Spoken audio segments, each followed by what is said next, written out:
SIF specialised investment fund इसने लोगों को इतना ज़्यादा कंफ्यूज कर दिया है। लोग आखिर समझ ही नहीं पा रहे हैं कि SIF क्यों लाया गया है। जब SIP म्यूचुअल फंड अवेलेबल था हमारे पास तो इसको लाने की आखिर ज़रूरत क्या थी और क्या हमें इसमें इन्वेस्ट करना चाहिए और किस तरीके से SIF वर्क करता है।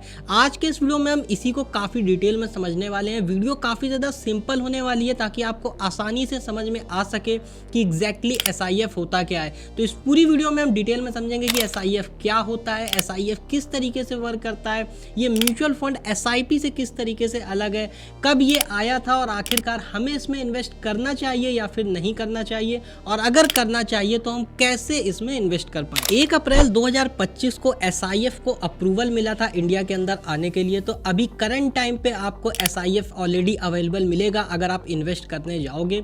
और बहुत सारे लोग इसको सर्च कर रहे हैं कि SIF एक नया टर्म है, बिकॉज हम सब लोग बहुत सारी इन्वेस्टमेंट ऑप्शन नए नए आते रहते हैं और हम सब लोग नए नए इन्वेस्टमेंट ऑप्शन को ढूंढते रहते हैं।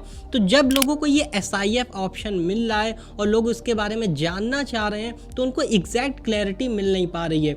अभी तक अगर आप समझते होगे कि अगर आपको इन्वेस्टमेंट करना हो तो मेजॉरिटी जो सबसे ज़्यादा पॉपुलर ऑप्शन है वो है म्यूचुअल फंड्स, और म्यूचुअल फंड में आप SIP के थ्रू इन्वेस्ट कर पा रहे थे, जहाँ पे अगर आपको इन्वेस्टमेंट करना होता था तो आप मिनिमम 100 रुपीज़ से पर मंथ पे SIP करके आप इन्वेस्ट कर पा रहे थे। मैक्सिमम आप जितना भी यहाँ पे इन्वेस्टमेंट करोगे उतने यूनिट्स आपको मिलेंगे। तो इस तरीके से हमारा म्यूचुअल फंड SIP वर्क करता था। बट ये जो SIF है ये किस तरीके से वर्क करता है, तो अगर आपने PMS का नाम सुना हो जिसको पोर्टफोलियो मैनेजमेंट यहाँ पे सर्विस कहते हैं, तो ये जो SIF है ये पोर्टफोलियो मैनेजमेंट सर्विस की तरीके से थोड़ा यहाँ पे लिया गया है। अगर आप यहाँ पे म्यूचुअल फंड SIP करते हो तो आप मिनिमम 100 रुपीज़ से इन्वेस्ट कर पा रहे हो। बट अगर आप पोर्टफोलियो मैनेजमेंट सर्विसेज PMS में अगर आप इन्वेस्ट करना चाहते हो तो वो हमारा HNIs के लिए, जो भी यहाँ पे हाई नेट इंडिविजुअल्स हैं और जिनके पास काफ़ी ज़्यादा पैसा है, वो यहाँ पे PMS में पैसा लगा सकते हैं। बिकॉज PMS के अंदर पैसा लगाने की जो लिमिट है वो काफ़ी ज़्यादा हाइयर है और जो मिनिमम लिमिट है वो भी काफ़ी ज़्यादा हाइयर है। तो अगर आप PMS के अंदर यहाँ पे पैसा लगाना चाहते हो तो आपको minimum 50 lakh rupees 1 crore rupees यहाँ पे चाहिए रहता है PMS में इन्वेस्ट करने के लिए। अब PMS के देखिए अलग बेनिफिट्स हैं, बट प्रॉब्लम यहाँ पे ये है कि जिन लोगों के पास भी यहाँ पे SIP के अंदर म्यूचुअल फंड्स के अंदर काफ़ी ज़्यादा पैसा यहाँ पे पड़ा हुआ है और वो कुछ नया इन्वेस्टमेंट ऑप्शन ढूंढ रहे हैं, और जब वो PMS या फिर AIF की तरफ वहाँ पे जाते थे तो वहाँ पे उनको काफ़ी ज़्यादा अमाउंट यहाँ पे मेंटेन करना पड़ता था, बिकॉज वहाँ पे मिनिमम अमाउंट इतना ज़्यादा है कि वहाँ पे बहुत सारे लोग इन्वेस्ट नहीं कर पाते थे। तो इन लोगों के लिए यहाँ पे एक नया ऑप्शन यहाँ पे SIF लाया गया है, बिकॉज यहाँ पे PMS और SIP म्यूचुअल फंड के बीच में काफ़ी अच्छा ब्रिज यहाँ पे बनाया गया है। एक बीच का ऑप्शन आप लेके चल सकते हो कि जिनके पास 10 लाख रुपए 15 लाख रुपए पड़े हुए हैं लमसम अमाउंट में और वो यहाँ पे इन्वेस्ट करना चाहते हैं कुछ यहाँ पे म्यूचुअल फंड SIP से हट के और यहाँ पे ज़्यादा बेनिफिट्स लेना चाहते हैं। एग्जैक्टली आपको क्या एक्स्ट्रा बेनिफिट्स मिलेंगे वो तो हम आगे बात करेंगे।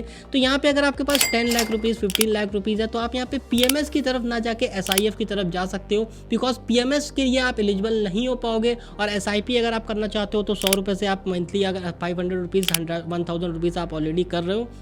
तो यहाँ पे जो आपका SIF है ये उन लोगों के लिए काफ़ी ज़्यादा बेस्ट ऑप्शन हो सकता है जिनके पास यहाँ पे 10 लाख रुपए 15 लाख रुपए हैं और वो यहाँ पे थोड़ा अलग ऑप्शन ढूंढ रहे हैं। अब आप ये सोच रहे होगे कि अगर हम SIF में इन्वेस्ट करना चाहें भी तो हम क्यों SIF में इन्वेस्ट करें, बिकॉज PMS के अंदर तो आपको यहाँ पे आपको पता ही है कि कौन कौन सी एक्स्ट्रा सर्विसेज मिल रही हैं, वो आप जाके देख सकते हो। और SIP के अंदर अगर आप म्यूचुअल फंड में इन्वेस्ट कर रहे हो तो आपका किस तरीके से वो वर्क कर रहा है वो आपको ऑलरेडी पता हुआ है। तो ये जो SIF है ये किस तरीके से यहाँ पे वर्क करेगा, तो देखिए SIF बिल्कुल भी म्यूचुअल फंड की तरीके ही एकदम दिया गया है। जो उसका टैक्सेशन है वो भी म्यूचुअल फंड के तरीके होगा, बाकी सारे जो कंप्लायंसेस है वो भी म्यूचुअल फंड के तरीके ही हैंडल होने वाले हैं। बट यहाँ पे आपको एक एक्स्ट्रा बेनिफिट ये मिलता है कि यहाँ पे जो आप पैसा लगा रहे हो ये लॉन्ग पोजीशन शॉर्ट पोजीशन में भी यूज़ हो सकता है, आपका FNO के अंदर भी यूज़ हो सकता है, और यहाँ पे रीट वगैरह में भी आप यूज़ कर सकते हो, डेरिवेटिव सेगमेंट में भी यूज़ होता है। अब ये किस तरीके से टोटल वर्क करता है, तो देखिए इनकी अलग अलग स्कीम्स हैं। अब हम एक एक स्कीम को तो डिस्कस नहीं करेंगे, वो वीडियो बहुत ज़्यादा लंबा हो जाएगा। अगर आप चाहते हो कि हम यहाँ पे SIF की एक एक स्कीम को डिस्कस करें तो आप हमें कमेंट सेक्शन में ज़रूर बताइएगा। पर जितनी भी इनकी स्कीम्स हैं तो यहाँ पे टोटल जो फंड का अमाउंट होने वाला है उसका 25% यहाँ पे आप डेरिवेटिव में यूज़ कर सकते हो, शॉर्ट करने के अंदर यहाँ पे यूज़ कर सकते हो। तो अगर आप म्यूचुअल फंड में इन्वेस्ट कर रहे थे तो यहाँ पे रिस्क काफ़ी ज़्यादा कम था और यहाँ पे आप जो पैसा इन्वेस्ट कर रहे हो वो टोटली यहाँ पे म्यूचुअल फंड की यूनिट्स में यहाँ पे कन्वर्ट हो रहा था। बट यहाँ यहाँ पे SIF में क्या है कि आपको एक एक्स्ट्रा बेनिफिट ये मिल जाएगा कि आप यहाँ पे शॉर्ट कर पा रहे हो, इसके साथ ही आप यहाँ पे FNO के अंदर डेरिवेटिव कर पा रहे हो, आप इसको हेजिंग के पर्पज से भी यूज कर सकते हो। बट यहाँ पे रिस्क को बहुत ज्यादा ना बढ़ जाए, इसलिए यहाँ पे 25% की ये कैप यहाँ पे लगाई गई है कि 25% से यहाँ पे ऊपर का यहाँ पे रेशियो ये एक्सीड नहीं कर सकता है डेरिवेटिव, FNO एंड आदि अदर चीज़ों के लिए। तो इस चीज़ का आपको ध्यान रखना है। तो ये एक एक्स्ट्रा बेनिफिट आपको यहाँ पे मिल जाता है, बिकॉज यहाँ पे अगर आप एक साथ यहाँ पे लमसम अमाउंट इतना डाल रहे हो तो डेफिनेटली आप यहाँ पे थोड़ा हायर रिस्क लेना चाह रहे हो म्यूचुअल फंड से। बिकॉज अगर आपको बिल्कुल भी रिस्क लेना ही नहीं है तो डेफिनेटली आप म्यूचुअल फंड के अंदर ही पूरा पैसा लमसम के अंदर लगाने वाले हो।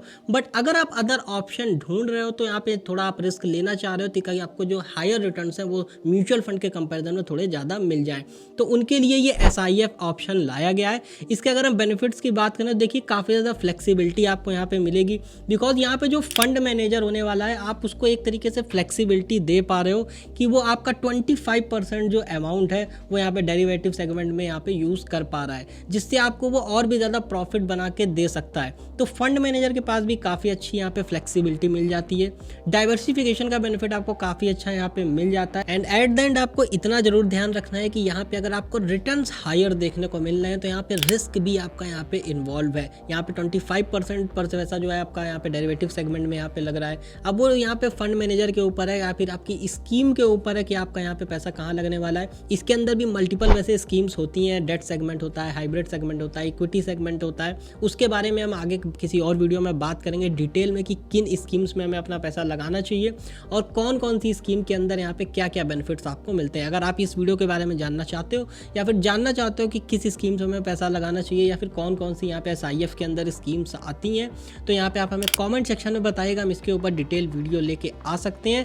अगर आप मेरे से मेरा ओपिनियन पूछोगे कि हमें SIF में इन्वेस्ट करना चाहिए या फिर नहीं करना चाहिए, तो देखिए अभी एक ये नया इन्वेस्टमेंट ऑप्शन है, अभी ये नया आया है, बहुत सारे लोग इसको एक्सप्लोर कर रहे हैं। अगर आप नए हो, आपके पास काफ़ी अच्छा ऑलरेडी यहाँ पे अमाउंट नहीं है आपके पास पोर्टफोलियो में, तो आपको SIF की तरफ नहीं जाना चाहिए, बिकॉज SIF ऑप्शन सिर्फ उनके लिए लाया गया है जिनके पास ऑलरेडी एक अच्छी खासी होल्डिंग है और उसके बाद वो नया ऑप्शन कुछ ढूंढ रहे हैं, कुछ एक्सप्लोर करना चाहते हैं, तो उनके लिए यहाँ पे SIF लाया गया है ताकि वो और भी ज़्यादा यहाँ पे एक्स्ट्रा रिटर्न यहाँ पे बना पाए। आप में से कितने सारे लोग SIF में इन्वेस्ट करना चाहते हैं कॉमेंट सेक्शन में बताइएगा। या अगर आपने किसी ने भी SIF में इन्वेस्ट किया है तो भी हमें कॉमेंट सेक्शन में जरूर बताइए। वीडियो अगर आपको ये पसंद आई तो वीडियो को लाइक जरूर करिएगा, चैनल पे फर्स्ट टाइम आए सब्सक्राइब कर लीजिएगा, जिससे आने वाली जितनी भी लेटेस्ट वीडियो है उनका नोटिफिकेशन आपको मिल पाए। मैं मिलता हूँ आपसे नेक्स्ट वीडियो में, तब तक के लिए जय हिंद एंड गुड बाय।